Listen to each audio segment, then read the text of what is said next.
दोस्तों, इस कहानी की तरह हमारे जीवन में भी बहुत सारी चीज़ें नई से पुरानी, पुरानी से नई बदलती रहती हैं। दोस्तों, कहानी आपको ज़रूर पसंद आएगी, बने रहे लास्ट तक। रोहित ने जब कागज़ का विमान अपनी छत से उड़ाया तो उसे क्या पता था कि 4 रोज़ बाद उन्हें भी विमान में बैठकर उड़ना होगा।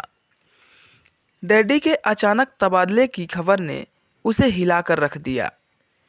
नया शहर, नया स्कूल, नए दोस्त, कैसे एडजस्ट होगा वह मुंबई में, जिस दिल्ली की गर्मी और प्रदूषण की दुहाइयाँ दिया करता था, अब वही दिल्ली दिलबर दिखने लगी थी। चचा जौक की इस राय से उसे इतना इत्तेफाक पहले कभी ना हुआ होगा कि कौन जाए जौक पर दिल्ली की गलियां छोड़कर।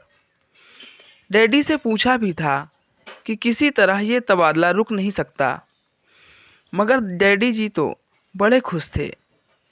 उन्हें तो मानो अमिताभ का जलसा, शाहरुख की मन्नत और चौपाटी की भेलपुरी के सिवा कुछ दिखाई सुनाई ही ना दे रहा हो।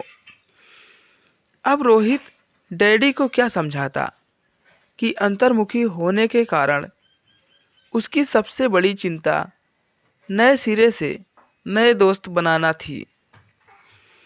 खैर, जैसे तैसे मुंबई पहुँचे। कांदीवली ईस्ट की एक बहुमंजिला इमारत के 8वें माले पर उनका नया फ्लैट था। घर का सामान 2 दिन बाद एक ट्रक से पहुंचा, जो 1/4 तो मम्मी के गमलों से ही लदा हुआ था। इन फूल पौधों को मानो पहले से ही आभास हो तबादले का। तभी तो दिल्ली की ज़मीन में जड़ पकड़ने की जगह गमलों में ही तैयार बैठे रहे इतने बरस। रोहित बेटा, गमले तुम ही एक एक करके ऊपर ले आओ। ये लेबर पे ट्रस्ट नहीं कर सकते, गिरा के तोड़ ही ना दे कहीं। मम्मी अपने लाडलों के पहुंचने से अति प्रसन्न थी। इन फूल पौधों के प्रति मम्मी जी के प्रेम ने कभी रोहित को इकलौती संतान होने का एहसास ही नहीं होने दिया था। 3 गमले एक साथ उठाकर रोहित लिफ्ट में घुसा। कोहनी से 8वें माले का बटन दबाने का प्रयास किया तो एक गमला नीचे गिरने लगा। लिफ्ट में मौजूद रंजना ने हाथ बढ़ाकर गमला संभाल लिया। कौन सा फ्लोर? रंजना ने मुस्कुराते हुए पूछा। थैंक यू, 8 फ्लोर, रोहित ने चौंकते हुए कहा। मुझे लगा मैं लिफ्ट में अकेला ही हूँ। Can you even see anything? I mean, आपकी आंखें तो इन पौधों ने ढकी हुई है। रंजना की हंसी छूट गई।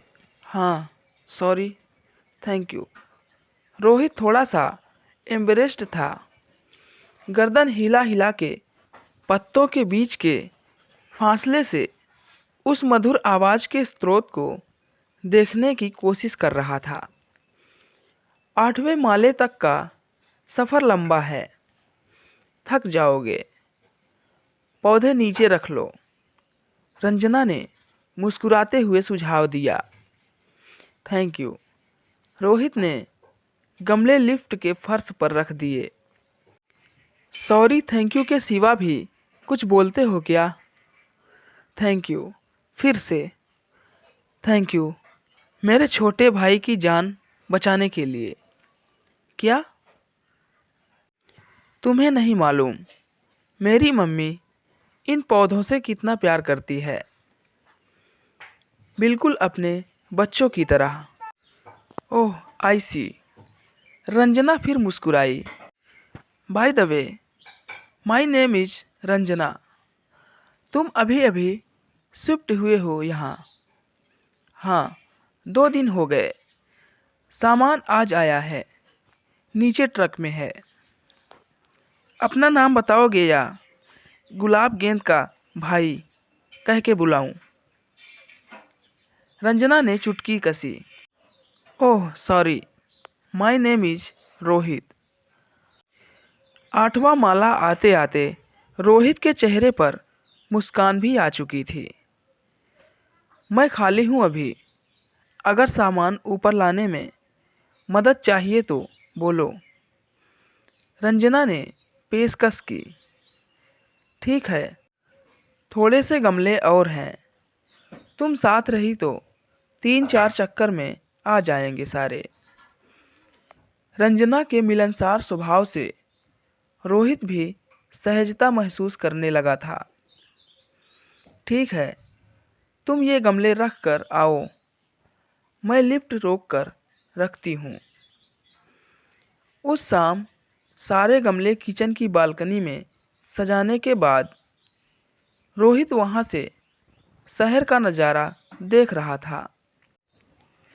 आज 1 हफ्ते बाद पहली बार तेरी शक्ल पे स्माइल देखी है। मम्मी पीछे से आकर पौधों को पानी देने लगी। इतना बुरा भी नहीं है मुंबई, रोहित ने माना। उसने कॉपी से एक पन्ना फाड़कर विमान बनाया। बालकनी से नीचे उड़ाने ही वाला था कि सामने वाले फ्लैट की बालकनी पर उसे अपनी नई मित्र नजर आई। हाथ के इशारे से विमान को अपनी ओर उड़ाने के लिए कह रही थी। जब विमान रंजना तक पहुंचा तो उसने पन्ने को खोलकर उस पर कुछ लिखकर वापस रोहित की ओर उड़ा दिया।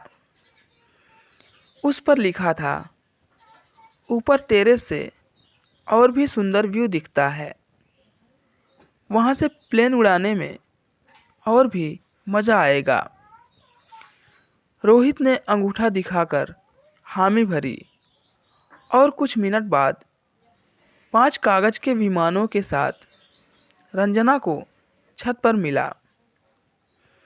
दोनों ने 2-2 विमान वहाँ से उड़ाए और अपने मोबाइल से उनकी वीडियो भी बनाई।